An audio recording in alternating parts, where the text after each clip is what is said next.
Welcome back to this week's episode of All About the Artist. We have a very special guest with us today in Southern Light Studio, Mr. Michael Anthony. Hello. Michael, Hello. we appreciate you for coming. We appreciate you being here. Appreciate y'all for having me.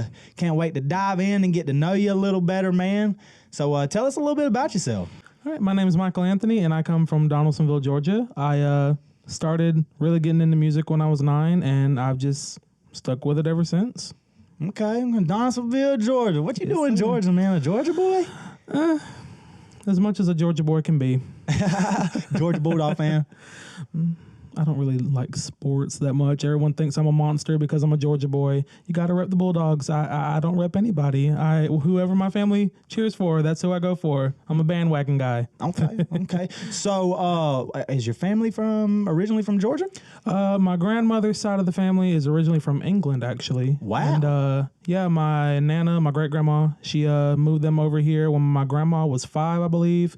And now the rest of my family, they're all born in Georgia. So, yeah. Okay, so what do you do in Donaldsonville? Donaldsonville? Is it Donaldsonville? Yeah, Donaldsonville. Okay, what do you Everyone do in confused it with Donaldsonville, and I'm like, no, that's close enough. But So no. what's there to do in the Ville? What is that? Not a lot. We are supposed to be getting a Burger King, though. Burger King. It's one of our biggest accomplishments here lately. But I don't really do a lot in town. If I want to do something, I'll go to Dothan, something like that. Not really a lot to do in Donaldsonville. Okay. Go to Dairy Queen if you want to. Okay. Do you got a big family? Relatively. More of my close family is a lot bigger, but our more distant family is like in Orlando and stuff. I haven't met everybody, but I hear from pretty much everybody on Facebook. I'll hear from people I didn't even know. They'll be like, "Hey, nephew," and I'll be like, "Who are you again? Which one are you? Jolene, Jackie?" Brothers, sisters? You got brothers and sisters? I got a sister in Orlando. She her name's Sam. Haven't talked to her in a minute, but she is really one of my. I feel like my creativity comes from her a little bit too, because she's very, very creative and hilarious. So I get my sense of humor for her as well. Okay. So what was it like for you and your siblings to grow up in Donaldsonville? Now my sister actually moved to Orlando when I was like 3, I believe, somewhere early in my life. But I've met her a few times. The last time I met her was when I was, I believe, 15. But we keep in contact through social media. So I was pretty much an only child growing up. But when I did see her, it felt like we hadn't been separated at all. So growing up in Donaldsonville with just me and my mom, it pretty slow. I don't remember a lot of stuff, but I do remember that me and my mom just made the best of everything and, just took it one day at a time. Okay, that's all you can do. Right. Was there any struggles growing up as pretty much an only kid? Not the only kid, but only kid in the house. Whew. Well, no one to blame for whatever happened in the house. So. Can't point fingers. Right. We had a cat, so blame the cat. It doesn't work as well. So are you holding down a relationship in Donaldsonville? You single? I'm single. Probably going to stay single for a bit. Just not really anybody there that, I'm matching energy nowadays. Just, matching vibes. I hate to say vibes, but, just kind of. If I feel like we have a true connection, like I don't want to just talk to somebody for months on end and then we meet up and it's like, it doesn't feel the same. Don't want to get into that. So it's nice to meet someone you have a true connection with and you can like actually tell what someone's feeling and not have to, just play catch up with somebody all the time. So I understand. So inspirations, who was your biggest inspiration as a kid? Musical inspiration or personal? Probably my dad. Your dad? Definitely my dad. Why is that? He just he if anything else, he cared about his family and he made sure that we had things that we wanted and he made sure that, we just didn't want anything because we had it. And he provided for us like nobody else could. And even when he didn't have anything to give. And I really appreciated that from him. And in the short time we did have him, he passed away when I was 2. But oh man, sorry to hear. Yeah, but he lived a good life, and I feel like I had him in my life for the amount of time I needed to have him. So, how did losing your dad affect the artist side of you, or just growing up? How did that affect you growing up? Since I was like 2, I feel like it didn't settle in until maybe I was 8 or 9, and that was like right around the area where I started wanting to actually pursue music. So I feel like I came to terms with it right when I needed to, and you know, I do remember asking my mom, like, "Where's my dad?" Stuff like that, and it was a hard conversation to have to go through to realize, you know, because not all young kids understand the concept of death, and that is a really dark thing to have to explain to a kid. Right. But I guess when I was 16 is when I finally, you know, fully, and you know, you never fully cope with something like that, but when I was 16, I just kind of stopped, you know, being so depressed about it. And, you know, some people play the blame game and be like, oh, well, if I was a different person, certain things wouldn't happen. And, you know, I just had to get out of that and realize that everything happens for a reason. And I feel like that really happened to help me become a stronger artist and be more personal with my music. And, yeah. Okay. So there's actually a video of you as a kid with your dad singing in the background. Right. Follow Me by Uncle Kracker was one of our favorite songs to listen to on the radio. And whenever I was feeling up to it, he'd get me to sing with him, but mostly I'd be playing with my toys and I wasn't studying that music at all. So what is it that got you started in the music, man? I think it was just me growing up in church and having to sing in every single production that we had, all the Easter plays, stuff like that. And Mama made you sing? Oh yeah. Well, really my grandma, because we always call her the holy roller of the family. She has to bless all the food. Every time we have Thanksgiving. Grandma, bless the food. They'll tell me to bless it. I'm like, no, go ahead, holy roller. But yeah, she just her genuine love for, you know, the arts and stuff at an early age was really invested in me. And you know, I grew to like it. Out of all the cringy music I had to learn, I grew to like some aspect of being on stage and singing and knowing that someone was getting joy out of that. Like, that's the main thing with my music. I love the fact that just hearing a song can bring somebody joy or any emotion. So, yeah, just from an early age, I was really into being on stage. Okay. Playing the instruments. Tuba, piano. No way. Trying to get into acoustic guitar. I literally have an acoustic guitar in my closet for left hand with no strings on it. I popped all the strings because I didn't know what I was doing. So I got to get strings for it. Tuba. What got you into playing the tuba? I was originally going to play trumpet in marching band in 6th grade. Okay. But my lips would not cooperate with the tiny mouthpiece. So my band director was like, hey, here's a tuba with a bigger mouthpiece. So I was just like, and then it worked. And playing by ear, it's like, I didn't read sheet music in band. So my director knew that, and he was like, so, class, we're going to listen to what the song is supposed to sound like. And it was this really crappy recording that someone made with the little sheet music application thing. You'd hear all the snaps and pops that were supposed to be the drums, and it's and I'm like, this doesn't sound like a marching band, but I understood what my part was supposed to be. Right. So I was able to really, you know, get into it, and marching band is still one of my favorite things to this day. Okay. So did you start out as a songwriter? I actually started out just covering songs. I went through this really weird phase in 2012 where I was just a middle schooler who loved to listen to rock bands. And rock? Yeah, Evanescence mainly.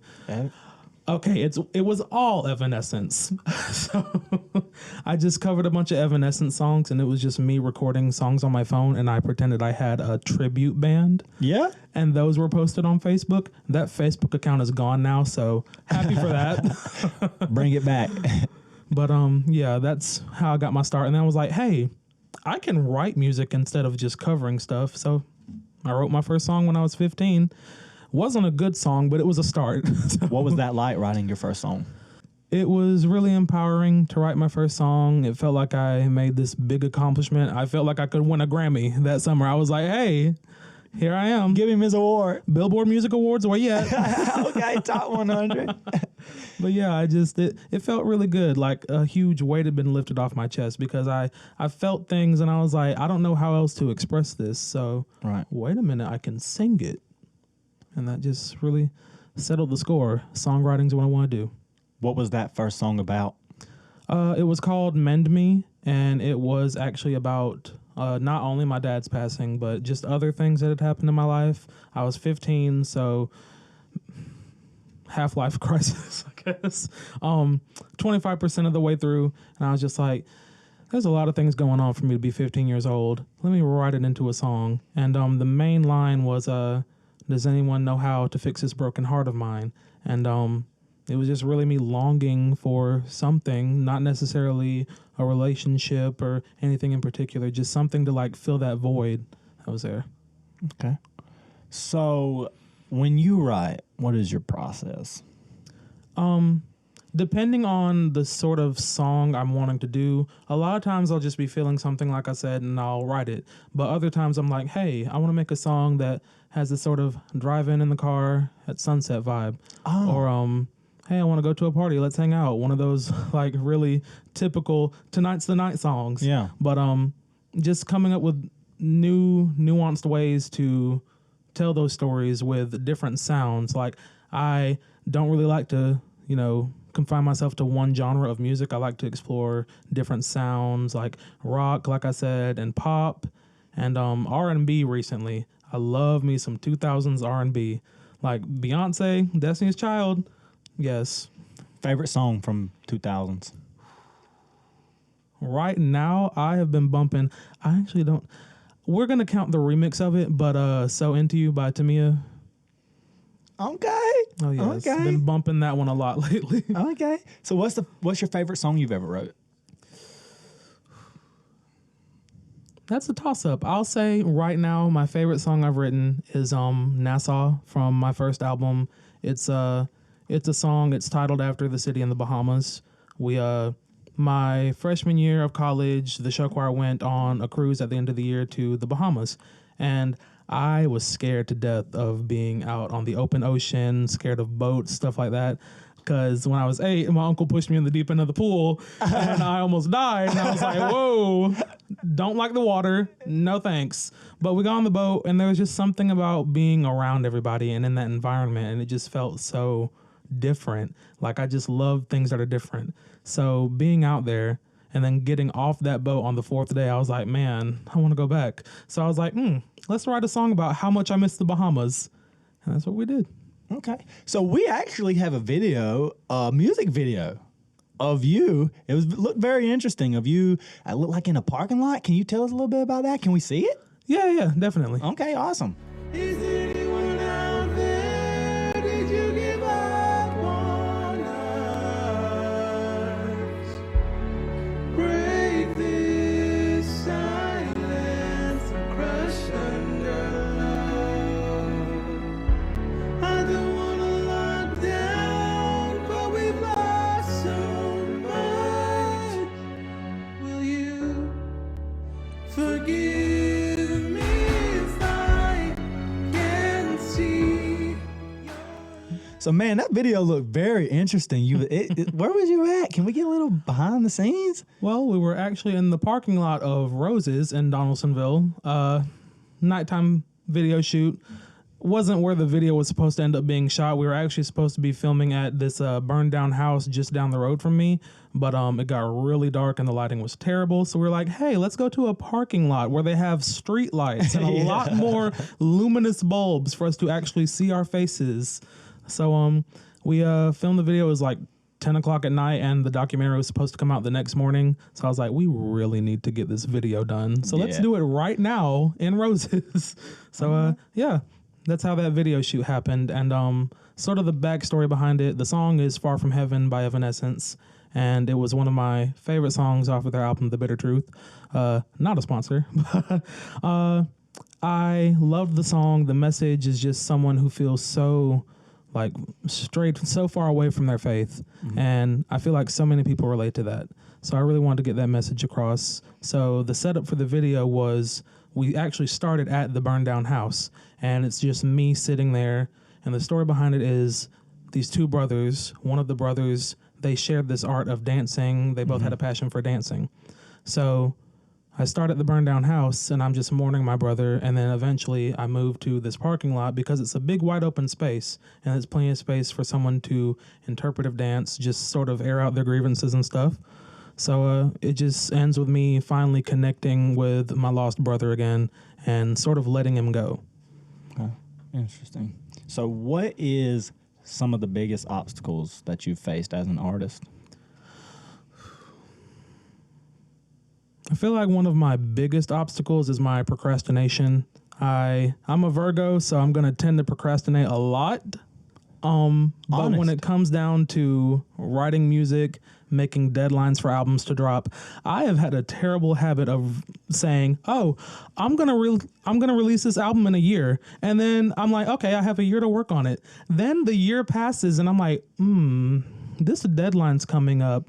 I should really record some music. And I'll be like, hey, I'm going to release a single on New Year's Day.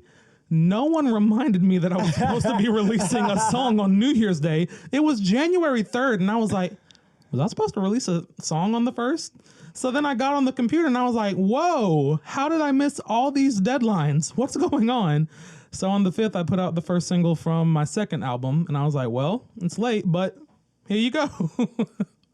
Right. So, 2 things that you want to improve from your art for your artistry. Definitely my songwriting. I feel like I get into a spot where I just write about one particular thing and I just hark on that, and it's just different songs about the same thing. Okay, well, so what is the different thing though? What is the same thing? I just feel like I've written a lot of songs about, baby, I want to be with you. I want to be with you. Because I'm single. I don't have anyone to be with, and I just want something. So I feel like I'm in a place where I'm letting the world know I'm single, and they're like, okay, we get it. You're single. Write something else. But just also for myself, I feel like it's good for an artist, a poet, to have different topics in their repertoire. So I feel like that should be one of the things I improve on. Okay. If you could work with any artist right now, who would it be? Celine Dion. Why? Celine Dion, oh my goodness. Well, for one, she's an icon. So she is the only one who had the cojones to go up against Aretha Franklin in a vocal battle. So that's right. Admire her for that. And I feel like we share something in. We lost so much in such a short amount of time. She lost her husband and her mother, like, I think maybe months apart from each other. And seeing her, being a fan of her since like I was little, and having to see her go through that, knowing the story there with her husband and knowing how close she was with her mom, I really felt that because of, only knowing my dad for like 3 years. I still related to that, losing someone that important in your life and losing that paternal or maternal figure, and just striving to be who she was and still pushing on with her concerts, not letting anyone know that she was hurting. There was this one night when she was singing all by myself, and she just broke down on stage because she truly was all by herself. And she continued on with the show after that. And I was just like, how do you do that? I want to be able to do that. And then I realized that music can help people do that. Like, music can help you get through grief. It can help you get through depression. There's so many things that music can help you cope with. And I just love that so much. So, talking about that song, you actually sang one of those songs on Southern Lights, right? Mm-hmm. So it obviously means something to you. What's the connection there? Some of her songs are just so timeless. And it's like, no matter what decade you're in, you can listen to any of her songs from the 90s. Her album, Falling Into You, and her album, Taking Chances. Those are my top 2 Celine albums because there's just so many songs that I deeply relate to. And All By Myself is really one of those because, once again, I am single, so I do feel all by myself. And singing that song, it starts in a place of, oh, I'm so lonely. But by the end of the song, by the key change, by the big finish of the song, it's like, hey, I don't have to be all by myself anymore. And if I am all by myself, it doesn't have to be this sad thing. So, yeah. So what is some of the emotions that you get from, connect with on her music? It really comes from a place of, it starts, when the song starts, I'm just kind of, I need something to listen to, just mellow out. But by the end of it, I'm like, okay, I feel happy now. and listening, not only Celine songs, but like any song on the radio. I'll just like listen to music to like boost my attitude, because it's just a real good pick me up. You're actually a performer, right? Right. You have shows and gigs? Yes, I was planning to go on tour last year, but I ended up having to cancel it. But it is going to be back on in full effect next summer. So yeah, I'm really excited to get back into touring. It's something I've always wanted to do, and when I had to cancel that tour, I just felt terrible. But I'm so glad we're going to be able to get to do it again next year. So looking forward to that a lot. Well, that's exciting. So why'd you cancel your tour? Well, I guess it came from a place of knowing what is the right thing to do. Before the tour was supposed to happen, we had done 3 productions back to back at Chipola. We had our big spring showcase with all of the arts classes, and then we had our children's musical, Winnie the Pooh, and then we did our first ever Shakespeare production. And I was just like, this is so much going on. And then I'm going to have a 3-month tour in Georgia and Alabama and Florida. I don't think I'm going to be able to do this. So struggling with mental health has been a crucial part of my music journey, because like just from a young age, like being in middle school, everyone knows middle school sucks. Being around all those students who are just mean for no reason sucks. And having that group of friends, it helps, but it's also an inner thing where even if you have friends who tell you, hey, you're important, sometimes you don't believe it yourself. So What was it that you were going through? I think it was just, and again, I pull back to my dad, because losing him, I lost this big paternal figure in my life. And I still have my grandpa, I still had uncles, cousins, and stuff like that. But it's just something about my dad not being there was like, hey, he could have taught me about this. We could have had a real one-to-one conversation. Because my mom, she wasn't really prepared for all that. She wasn't prepared to raise a child by herself. And it really just, having all these lessons that I didn't get taught because of the way I was raised and because of circumstances, it's just like... What was some of them circumstances? Just really, with it just being me and my mom, after, our dad having a job and being able to mutually support, because my mom had a job too, but with her having one job and being the sole source of income, it got really hard for a while. And it got to a point where we had to move in with my Aunt Jackie in Texas for a while. And I don't remember much from that, but I know that after everything was settled, after we kind of simmered down for a couple years, my mom got a lot stronger, and I think that helped her make me a lot stronger. Still struggle with a lot to this day. I struggled with thoughts of suicide since I was 14, 15. Oh, man. And it just, coming out of that is hard. But when you finally get to a place where you're like, okay, my life matters.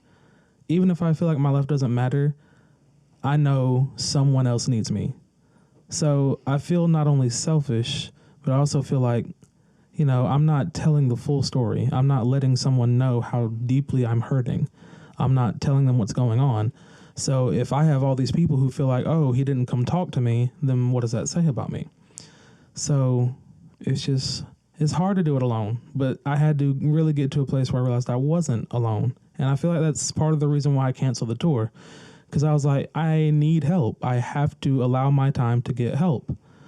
And therapy is a beautiful thing. I feel like music has been one of my pieces of therapy, but also having actual therapy is a good thing for people to have, because it's not always healthy to be in your own brain. My mind is a terrible place to be when I'm by myself and I'm in my feelings. I think anybody can relate to that. And we as people who struggle with mental health should not feel looked down upon if we seek help. Right. Like, I feel like so many people don't want to seek help because they're like, oh, this makes me look so weak. No, it doesn't make you look weak. You're strong for knowing that you need help and actively seeking help. So I feel like so many people can relate to that. And I feel like my music could really help somebody. There's there's a song on my recent album. It's the closing track. It's actually the last track I recorded because, again, my procrastination. But it's called "It's Okay," and it's basically just a love letter to my younger self when I was starting out to get into that dark place. And I'm really just driving home that point to myself that everything's going to be all right.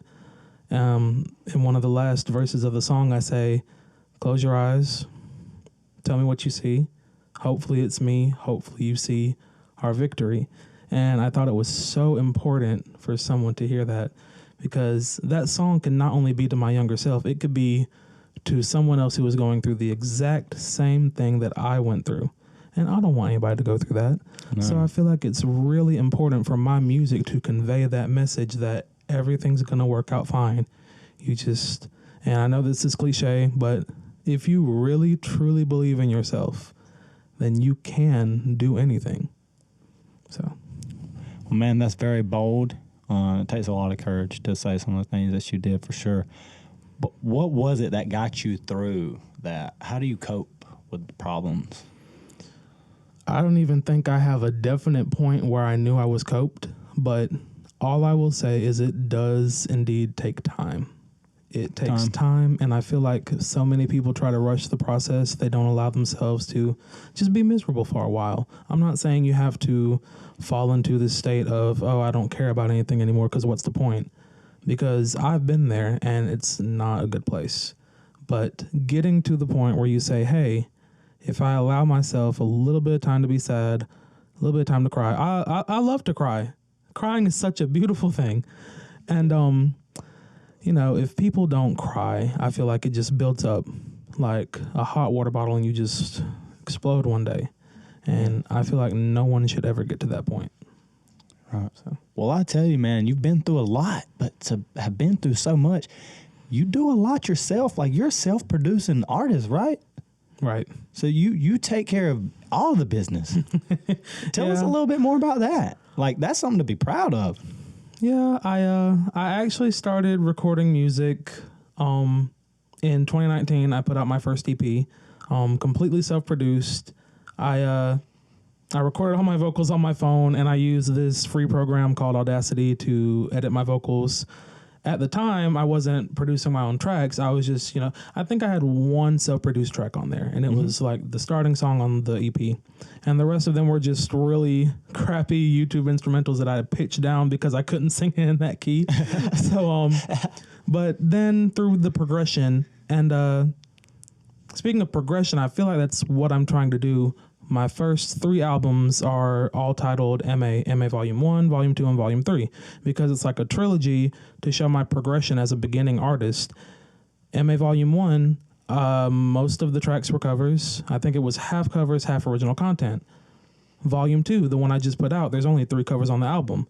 So I'm showing progression to where all of my music can be original. I don't have to rely on covers to show that I have a gift. So on Volume 3, there's not going to be any covers. It's all going to be original music to show how I've not only developed as an artist, but showing my mental progression as well. Yeah. So.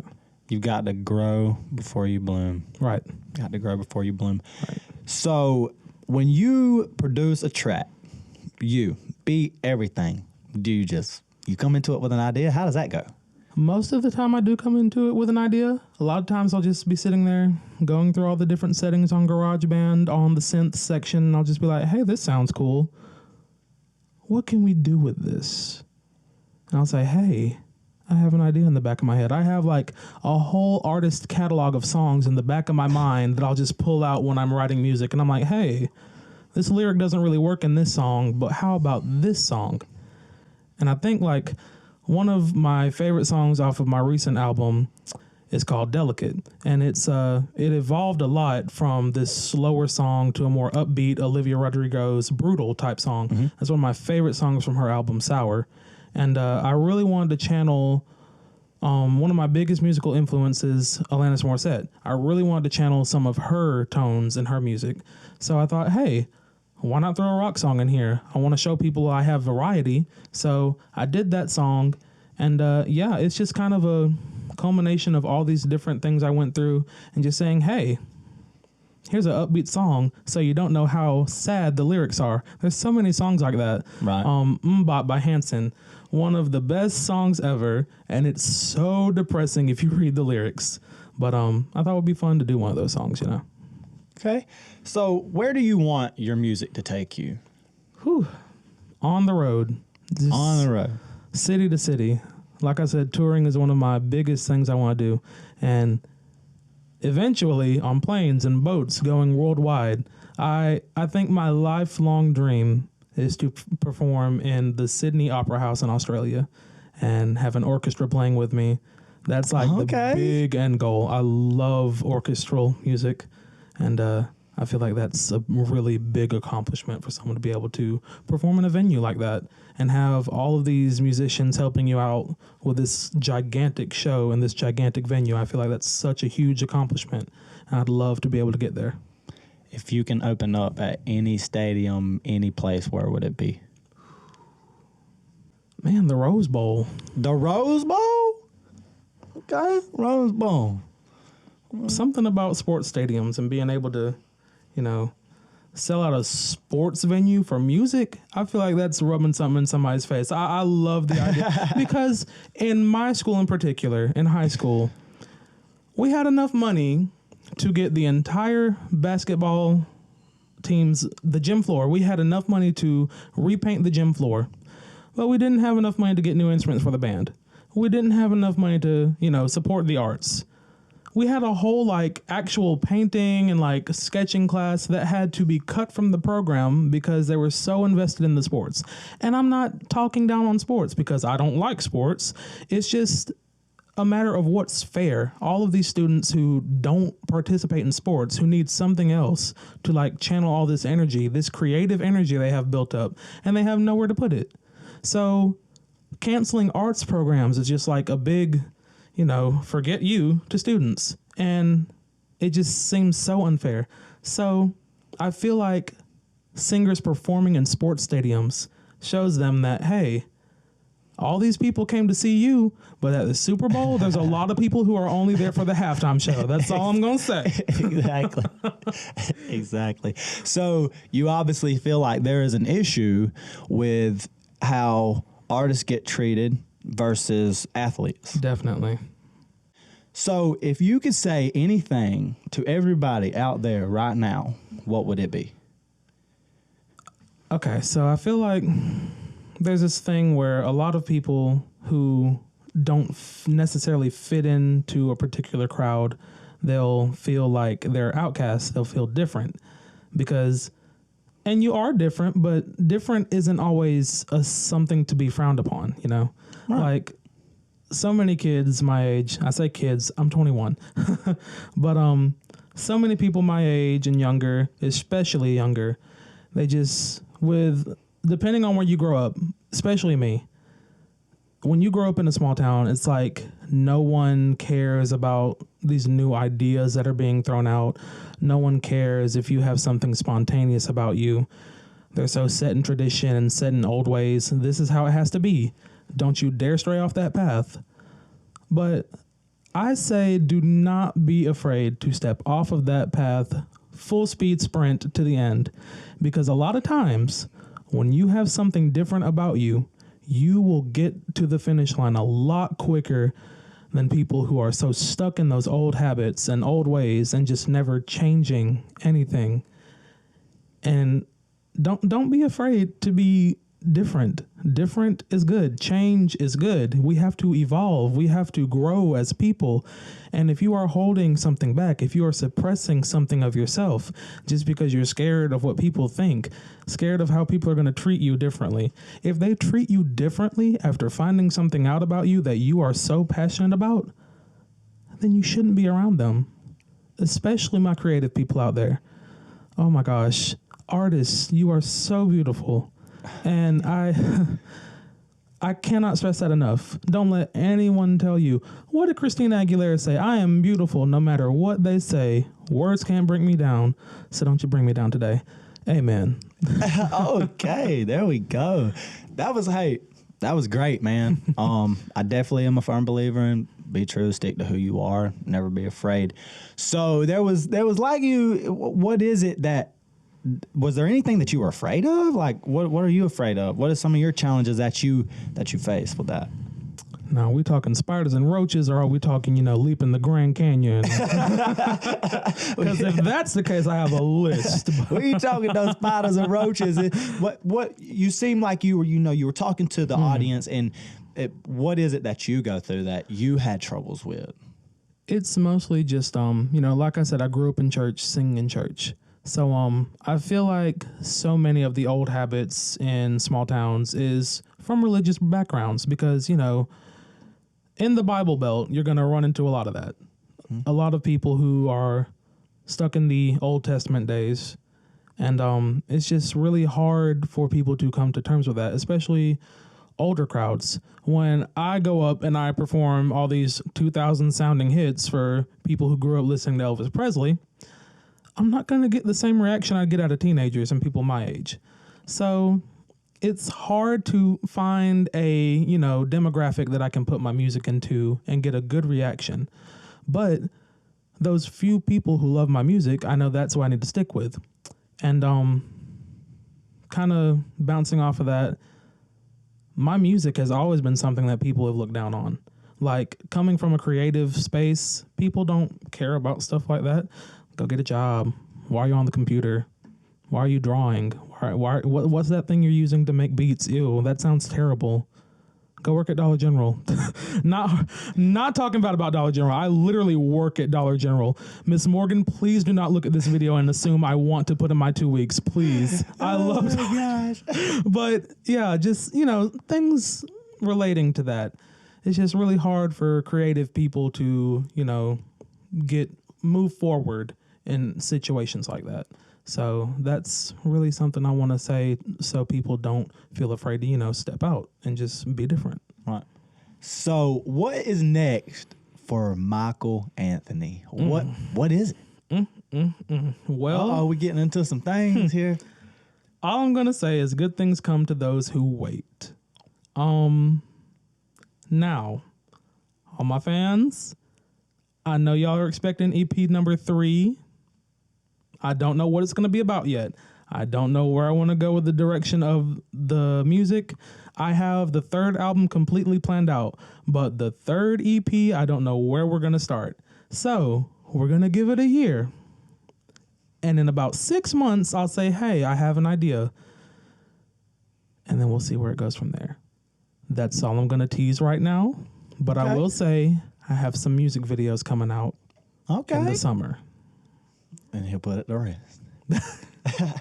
Well, ladies and gentlemen, we appreciate you guys tuning in to this week's episode.